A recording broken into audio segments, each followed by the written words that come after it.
తీస్తా, నాలో ఉన్న క్రియేటివిటీ మొత్తం బయటికి తీస్తా, నా తడాకా చూపిస్తా. స్టార్ట్ చేద్దాం.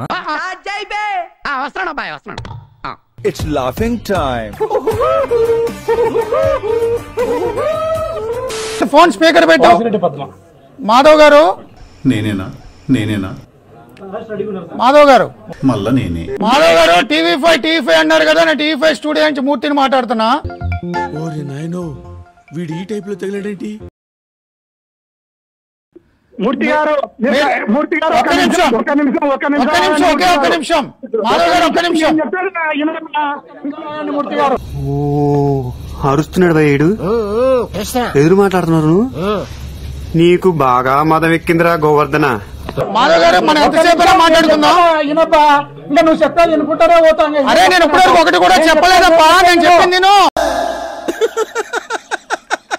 వేసేసాడు, బాగా వేసేసాడు.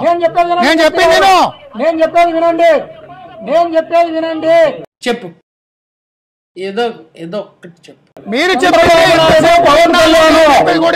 కూడా బాధిత మహిళలది, బాధిత బాలికలది ఏదైతే పేర్లను ప్రస్తావించారో ఆ పేర్లను ప్రస్తావించినది మీ టీవీ5 లో కూడా టెలికాస్ట్ అయింది.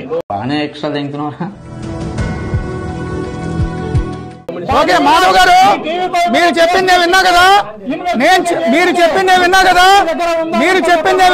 నేను చెప్పేది వినే ధైర్యం ఉంటే వినండి. నాకు భయం అవుతుందిరా. ఏమైతుందన్నా? భయం అవుతుందా?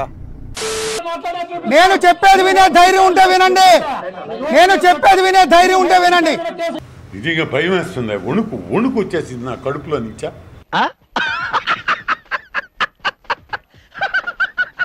సుబ్బారావు నేరం చేశాడు, వెంకట్రావు నేరం చేశాడు కాబట్టి నేను నేరం చేసినా తప్పించుకోవచ్చని ఉందా? ఏం పాయింట్ పెట్టావన్నా, సూపర్. మీరు డిఎస్పీగా చేశారు కదా, ఎన్నేళ్ళు డిఎస్పీగా చేశారు? మీరు ఎన్నేళ్ళు డిఎస్పీగా చేశారు? తెలీదు, గుర్తులేదు, మర్చిపోయి. మీరు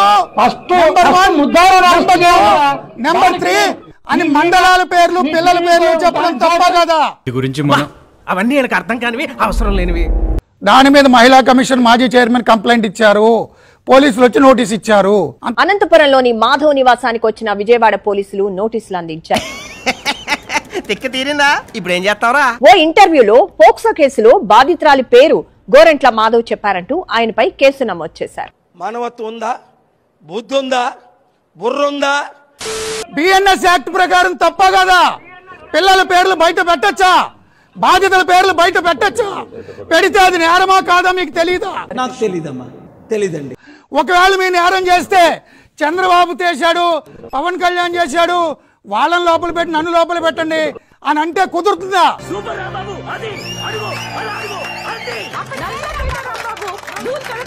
అరే రాధాకృష్ణగా, చంద్రబాబు నాయుడు, లోకేష్, నా కొడుకులారా, మీరు చూడాలంటే మీ ఇంటికి వచ్చి వర్జలు చూపిస్తా నా కొడక. నేను అడిగేదండి, నువ్వు చెప్పేదండి. ఎన్ని రోజులు వేసా? ఒక డిఎస్పీగా పనిచేశారు, మీరా పోలీస్ ఆఫీసర్? నీకు తెలియదు అనుకుంటా, మా వెనకపోతే అన్నున్నాడు. నా భవిష్యత్తు ఏంటో తెలియక నేను చేస్తున్నాను, నీ గతం ఎవరికి కావాలి? మీ టీవీ5, మీ చంద్రబాబు, మీ పవన్ కళ్యాణ్ అంటే మీ డిఎస్పీ, మీ వైసీపీ అని ఉండదు అక్కడ. నేరం అంటే నేరమే. నోటి దూల అమ్మతో మీరు కొట్టి కూడా పడి కాదని ఈ పాటి ఆశీర్వదించండి మావయ్య.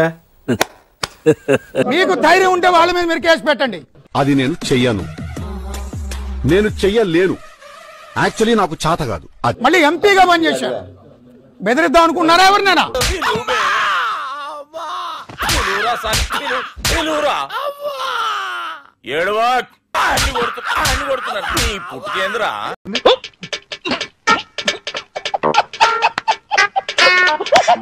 కానీ మీరేమన్నారు? మీకు నోటీసులు ఇస్తే ఇంటర్నల్ వార్ వస్తుందన్నారు. అంటే అది అంతర్యుద్ధం వస్తుందన్నారు. అంతర్యుద్ధం వస్తుంది అని ప్రకటన ఇస్తే ఐపీసీ ప్రకారం 124A మీకు తెలుసా? అది అది అది గుర్తు రావట్లా. 125(3) మీకు తెలుసా? బిఎన్ఎస్ కొత్త సెక్షన్ మీకు తెలుసా? మా గెటబుల్ చూసి మీరు అపార్థం చేసుకుంటున్నారు. మాకంత పొజిషన్ లేదండి బాబు. అంతర్యుద్ధాన్ని ప్రోత్సహించేలా మాట్లాడినందుకు మీ మీద మళ్ళీ కేసు పెట్టొచ్చు తెలుసా? నేను ఇలా బుక్ అయిపోతాను కల్లో కూడా ఆడుకోలేదు. ఊరుకోవాలడు నేను వెళ్ళిపోతా. అమ్మాయి ఏం ఫీల్ ఉన్నది మామయ్య. బాలిక పేరు వెల్లడిస్తే ఏం కేసు పెడతారు? పోక్సో. తెలుసా మీకు పోక్సో సెక్షన్? దాని పేరు తెలుసా మీకు? Protection of children from sexual offences. 2012లో వచ్చింది యాక్ట్. తెలుసా మీకు? అది తెలీదు, గుర్తులేదు, మర్చిపోయి. మీలాంటి వ్యక్తులు డిఎస్పీగా పనిచేశారు కాబట్టి మీ సర్వీసులో ఉన్నప్పుడు సెక్షన్లు ఎలా డీల్ చేశారో సిగ్గుపడుతున్నా నేను. సిగ్గుపడు ఏంటిది? సిగ్గుపడరా. ఎదురుదాడి చేస్తారా మనుషుల మీద మిమ్మల్ని ప్రశ్నిస్తే? చిన్న పిల్లలు అత్యాచారానికి గురైన వాళ్ళ పేర్లు ఫోటోలు వెల్లడించకూడదు. మీరు వెల్లడించారు. ఏదో తప్పైపోయింది అంతే. ఏదో సరదాగా వచ్చేస్తుందా మీకు నోటీస్ ఇస్తే? మీకు నోటీస్ ఇచ్చేస్తే అంతర్యుద్ధం వచ్చేస్తుందా? మేము భయపడిపోవాలా? మీ టీవీ5, మీ బిఆర్ నాయుడు, మీ కళ్యాణ్ అంటే మేము పారిపోవాలా? మీరా చెప్పే నీతులు, మీరా స్పోక్స్ పర్సన్ పార్టీకి. తెలుస్తుంది కదా ఎలా ఉందో మీలాంటి వాళ్ళు స్పోక్స్ పర్సన్ ఉంటే. దానికి సిగ్గులేదురా నీకు? మంచి మర్యాద లేని ఎదవల్లారా. ఇంతకాడికి వచ్చేపోయే నలుగురు దగ్గర ఒంటెలు తాగినా బెటర్ కదరా. ఏం జన్మరా మీది? సారీ